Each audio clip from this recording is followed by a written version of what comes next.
Se você acorda todos os dias com uma sensação estranha no peito, como se algo estivesse errado mesmo quando nada aconteceu ainda, a Bíblia diz exatamente por quê. E talvez o problema não seja o que está por vir, mas o que ficou guardado dentro de você e nunca foi resolvido. O medo diário raramente nasce de um perigo real. Ele nasce de um estado interior. A pessoa abre os olhos pela manhã e o corpo já está em alerta. A respiração curta, a mente acelerada. Não aconteceu nada, mas o coração já está se defendendo. Com o tempo, isso vira rotina. A pessoa passa a achar que viver tenso é normal, que acordar com medo faz parte da vida adulta, que paz é coisa rara, quase ingênua. Muitos chamam isso de ansiedade, outros dizem que é preocupação, alguns espiritualizam e dizem que é ataque. Mas a Bíblia trata esse estado de forma muito mais profunda. Ela mostra que o medo constante é um sintoma, um sinal de que algo dentro perdeu alinhamento. Quando a alma perde governo, o medo assume o controle. Eu vivi assim por muito tempo. Não acordava com gratidão, acordava com pressão, não acordava com expectativa, acordava me preparando para aguentar o dia. Mesmo em períodos tranquilos, a sensação de ameaça continuava ali, como um ruído de fundo. E o mais perigoso é que isso não dói de uma vez. Isso desgasta aos poucos. Quando comecei a ler a Bíblia sem pressa e sem filtro, percebi que Deus fala muito sobre medo, mas quase nunca como algo inevitável. Ele trata o medo como consequência de algo mais profundo. O medo aparece quando a pessoa vive desconectada de descanso interior, de identidade e de confiança. A Bíblia diz que Deus não nos deu o espírito de medo, mas de poder, amor e equilíbrio. Isso significa que o medo constante não é herança divina, ele é sinal de desalinhamento humano. Algo saiu do lugar. No meio dessa reflexão, deixa eu organizar isso de forma clara, porque clareza acalma a mente. A Bíblia revela 5 raízes silenciosas que alimentam o medo diário: perda de governo interior, acúmulo de tensão não processada, vida em estado constante de alerta, confusão entre força e resistência e ausência de descanso verdadeiro. Essas 5 coisas não parecem graves isoladamente, mas juntas criam uma vida onde o medo vira hábito.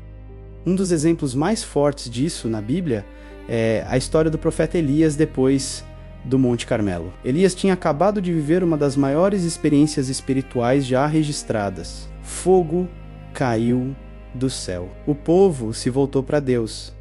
A verdade venceu diante de todos. Era para aquele ser o auge, mas logo depois Elias foge com medo e pede para morrer. Isso quebra uma ideia muito comum. O medo não nasce apenas da derrota. Ele pode nascer depois da vitória. Depois do esforço extremo, depois de segurar tudo por tempo demais, Elias não tinha perdido Deus.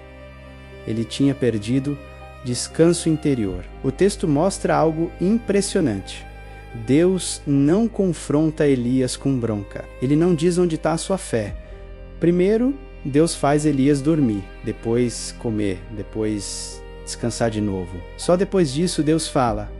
Isso revela algo profundo. Às vezes o medo diário não é falta de espiritualidade, é excesso de carga, é a alma pedindo pausa. Elias estava cansado de sustentar a imagem do forte, cansado de ser o profeta corajoso, cansado de viver sempre em modo de enfrentamento. E quando o corpo não aguenta mais, o medo ocupa o espaço.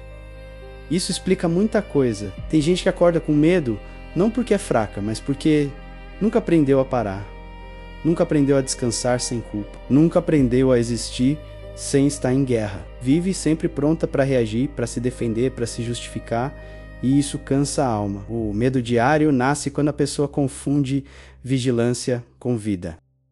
Quando acha que relaxar é perigoso, quando acredita que baixar a guarda é sinal de fraqueza. Mas a Bíblia mostra que descanso também é obediência. Silêncio também é fé, pausa também é espiritual. Deus leva Elias para o monte e não aparece no vento forte, nem no terremoto, nem no fogo. Ele aparece no som suave. Isso ensina algo poderoso. O medo se alimenta de barulho interno. A presença de Deus se manifesta no silêncio. Quem vive acelerado demais não consegue perceber isso. Talvez você acorde com medo porque sua vida inteira foi construída em cima de tensão. Talvez você aprendeu cedo que precisava ser forte o tempo todo, que não podia falhar, que não podia parar, que não podia mostrar fragilidade. E o medo virou o preço invisível dessa postura. O medo diário não significa que algo ruim vai acontecer. Significa que algo dentro precisa ser reorganizado. Precisa de cuidado. Precisa de descanso. Precisa de realinhamento. Quando você aprende a governar o que sente, o medo perde espaço. Quando você para de viver em alerta permanente, a mente desacelera. Quando você entende que não precisa vencer todos os dias, a alma respira. Talvez hoje Deus não esteja te chamando para lutar mais, mas para descansar melhor. Não para provar algo, mas para confiar. Não para correr, mas para alinhar o interior. Agora eu quero que você pense com honestidade. O medo que você sente todos os dias vem de onde? Do cansaço acumulado, da pressão constante, do hábito de nunca parar, do medo de perder controle, do silêncio que você evita. A escolha também é diária. Quem vive em alerta constante acorda sempre com medo. Quem aprende a descansar em Deus começa a acordar com paz. Comenta aqui nos comentários, eu escolho descansar. Se essa mensagem falou com você, deixa um like para que mais pessoas entendam que o medo diário tem causa e tem cura. E se você quer caminhar com fé profunda, fé madura, fé sem palco e sem viver em estado de alerta, se inscreve no canal. Aqui a fé não acelera a alma, ela organiza, acalma e sustenta. Que Deus te dê descanso interior e clareza. Esse é o Fé Sem Palco.